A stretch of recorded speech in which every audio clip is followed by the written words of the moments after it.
Hello, pocket knife community, knife lovers, knife enthusiasts, interested viewers. Folder here. Okay, so this is gonna be a tough one. I just had to do this video though because we can't keep we can't keep ignoring this. We really can't. I mean, I think the whole community almost ignores it. You know, we subtly talk about it, subtly, and we go, there's actually videos. I'm actually not, okay, I believe I actually made a video on this. I'm not sure if I did, but I'm not going to make one now. It's actually irrelevant to the actual core of this discussion. The video is about centering blades, and there are plenty of them on the internet.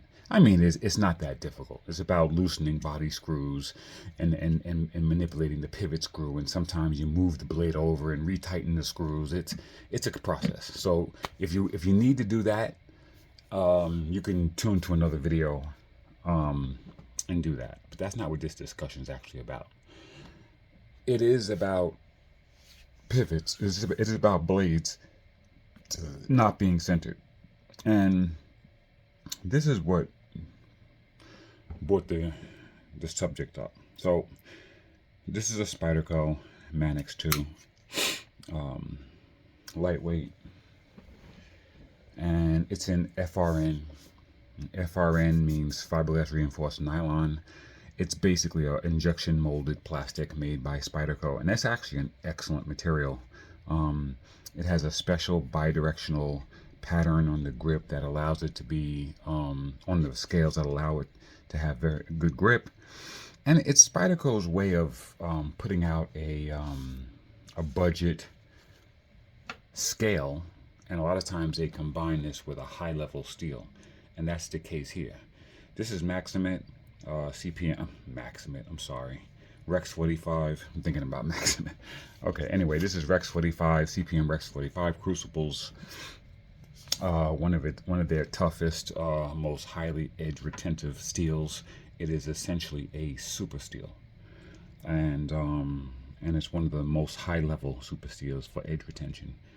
And when knives, and this blade is extremely sharp.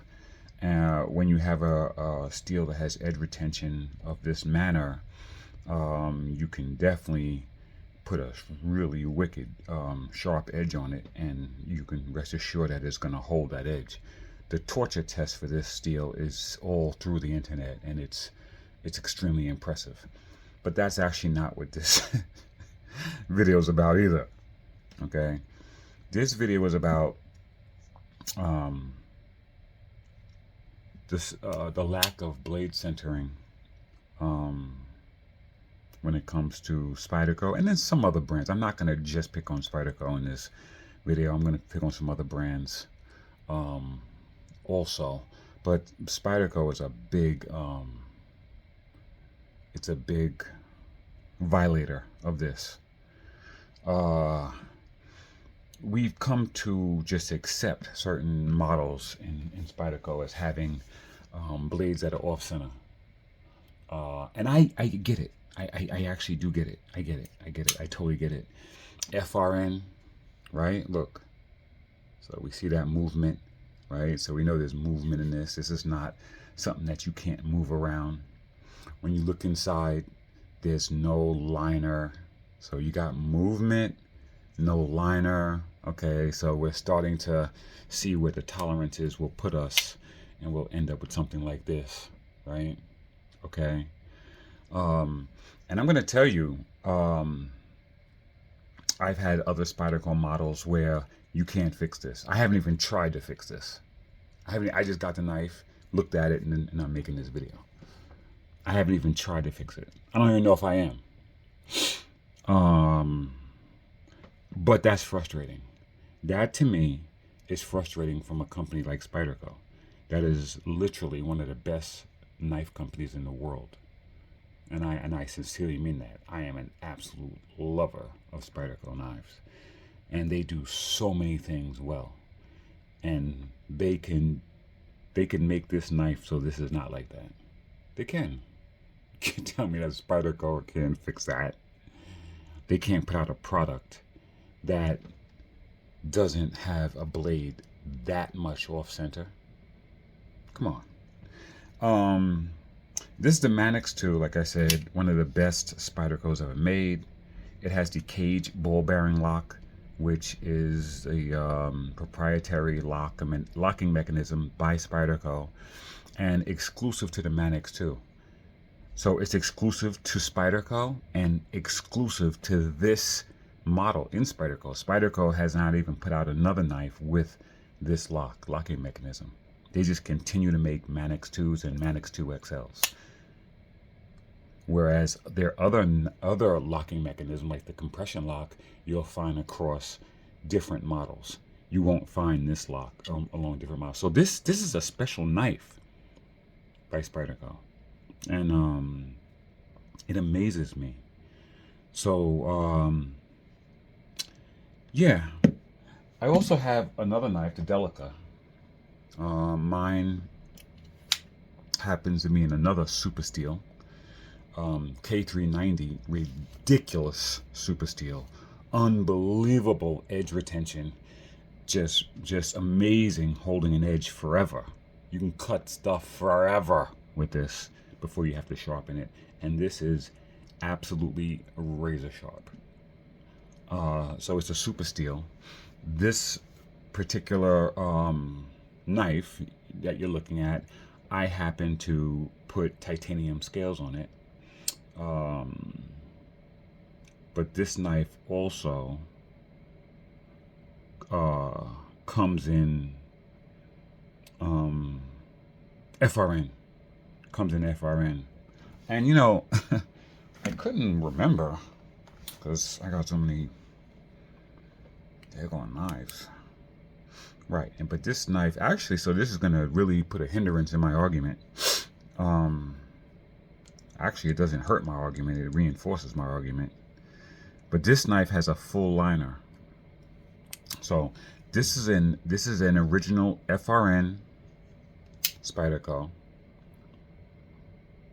Blade is off-centered, even with titanium scales, and I actually worked to straighten this one out. Right, so this is one that I put time in to try to have the blade centered, and I was not able to center it.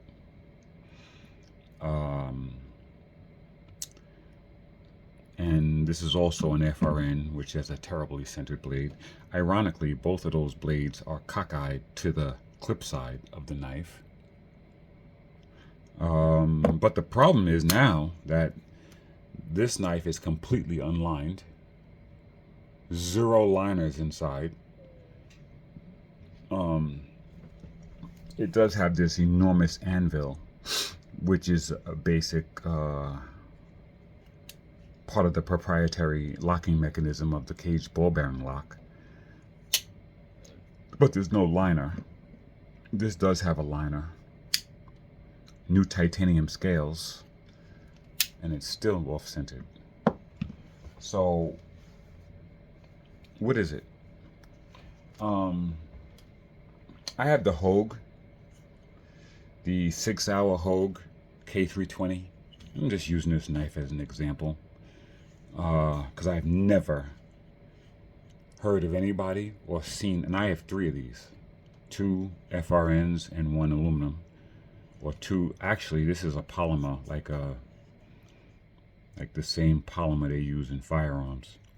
But anyway, it's plastic, because that's what this is, that's what this is, that's what this is. The Grivery and the Demcos, it's just a different name for it. It might be slightly different in its composite, but it's basically the same thing. Plastic, right? Grivery, FRN, Grivery. So this is a polymer. Perfectly centered blade. Absolute dead on. There it goes. Right? This knife doesn't even have a full liner. It has a partial liner that goes just past this screw. So about 60% of the blade, 60% of the handle, the liner goes there. And I keep mentioning the liners because, you know, this knife also has flex. There is flex in the handle. And I mentioned the liners because they're the part of it that's metal. And if we're going to center the blade or have some type of structural rigidity, it's going to come in that metal liner. No liner, full liner. I'm sorry. Yeah, full liner. I mean, they're skeletonized, but it's a full liner. And this is full liner with titanium, and it's still crooked. So, I don't know. These are a metric by which we judge knives, by which we judge the quality of knives. And I would like to see Spyderco have centered blades. Please chime in if you're watching this video. Mention in the comments. How do you feel about it? You think I'm asking too much? Right? Folder, take it down a notch. All right? Relax. Okay? You got Rex 45. You got FRN. You got the cage ball bearing lock. All right? What are you bitching about with centered blades?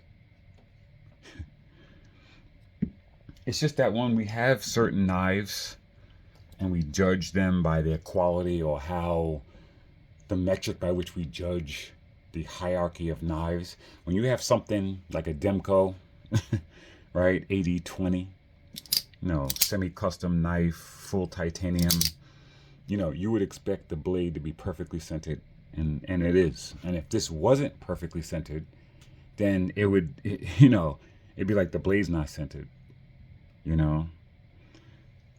I get it. We're talking price point out the roof compared to, a Delica, and I get it. I get it. Believe me, I'm not delusional to that. But I will say that, you do have knives from other manufacturers that are in the same price point. I